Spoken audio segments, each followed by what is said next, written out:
نحمدہ و نصلی علی رسولہ الکریم اما بعد فاعوذ باللہ من الشیطان الرجیم بسم اللہ الرحمن الرحیم۔ آج ہمارے ہاں ایک بہت بڑا مسئلہ ہے کہ ہر خاندان اس پریشانی کے اندر مبتلا ہے کہ ہماری اولاد سرکش ہے، ہماری اولاد دین کی طرف نہیں، ہماری اولاد نماز نہیں پڑھتی، قرآن پاک سے دور ہے، دینی احکامات سے دور ہے، دین سے محبت نہیں، اللہ والوں کی محبت نہیں، دینی محافل میں ان کو شرکت کا شوق نہیں۔ لوگ آ کے شکوہ کرتے ہیں، ہمارے پاس آتے ہیں، روتے ہیں کہ ہماری اولادوں کے اندر یہ کمزوری ہے اور یہ عیب ہیں۔ اس کا سبب کیا ہے؟ آج ہم دیکھیے، ایک چیز یاد رکھیں، حضرت موسیٰ علیہ السلام جب اللہ کی بارگاہ میں پہنچے تو اللہ تبارک و تعالی نے فرمایا، اے موسیٰ، جب میری اطاعت کی جاتی ہے تو میں خوش ہوتا ہوں، جب میں خوش ہوتا ہوں تو میری رحمت کا نزول ہوتا ہے اور میری رحمت برستی ہے، اور یہاں تک کہ اس آدمی پر اتنا برستی ہے کہ اس کی 10 نسلوں تک وہ رحمت چلی جاتی ہے۔ پھر اللہ نے فرمایا، موسیٰ، جب کوئی نافرمانی کرتا ہے تو میں ناراض ہوتا ہوں، جب میں ناراض ہوتا ہوں تو میری لعنت برستی ہے، میرا غضب برستا ہے، اور اتنا برستا ہے کہ اس گناہ کرنے والے کی 7 نسلوں تک چلا جاتا ہے۔ تو یاد رکھیے، اولاد کو اگر آپ دین پہ لانا چاہتے ہیں تو اس کا بہترین عمل آج آپ کو دیا جا رہا ہے۔ رائیونڈ تبلیغی مرکز کے بہت بڑے بزرگ ہیں مولانا نذر الرحمان صاحب دامت برکاتہم العالی۔ چونکہ مجھے الحمدللہ مولانا جمشید صاحب رحمۃ اللہ علیہ کے علاج کے لیے رائیونڈ بے شمار مرتبہ سعادت حاصل ہوئی جانے کی۔ مولانا نذر الرحمان صاحب دامت برکاتہم العالی کے کمرے میں ٹھہرا، حاجی عبدالوہاب صاحب، ان بزرگوں کی صحبت، پھر علاج کا الحمدللہ وہاں کے کئی بزرگوں کی سعادت مجھے حاصل ہوئی۔ تو مولانا نذر الرحمان صاحب میری گاڑی میں میرے ہاں مسجد الشیبی میں تشریف لائے۔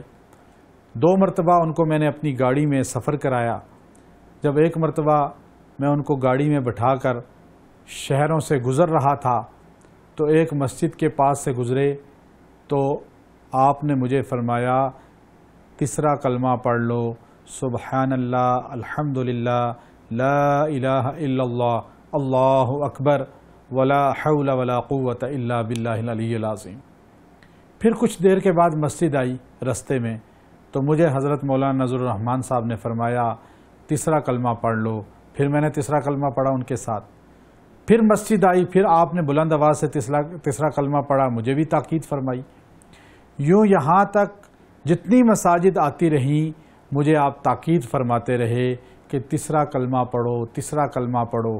میرے دل میں خیال آیا کہ حدیث میں کہیں بھی میں نے نہیں پڑھا کہ جب مسجد کے پاس سے گزریں تو تیسرا کلمہ پڑھیں۔ تو حضرت یہ جملہ کیوں کہہ رہے ہیں؟ لیکن آپ کو پتہ ہونا چاہیے، حضرت مولانا نذر الرحمان صاحب صاحب کشف انسانوں میں سے ہیں۔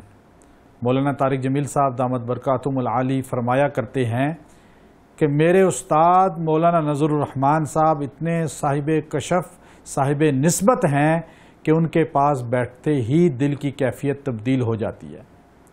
اللہ نے بڑی آپ کو انوارات عطا فرمائے ہیں، مجھے اجازت عطا فرمائی ہے، حضرت نے بڑی محبت کرتے ہیں۔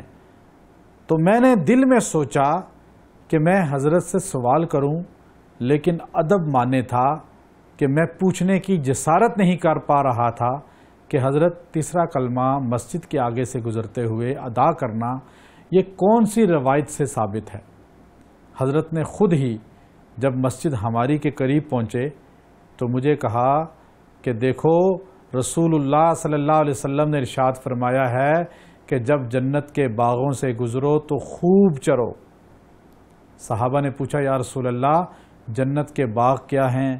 تو آپ نے فرمایا، اللہ کے ذکر کے حلقے، اور خوب چرو سے مراد یہ ہے کہ وہاں اللہ کا ذکر کرو۔ اب مسجد ذکر کے حلقے ہیں، دنیا میں اللہ کے گھر ہیں۔ اگر آپ مسجد کے آگے سے غافل گزر گئے تو آپ کا دل قیامت کے دن بھی غافل ہو جائے گا۔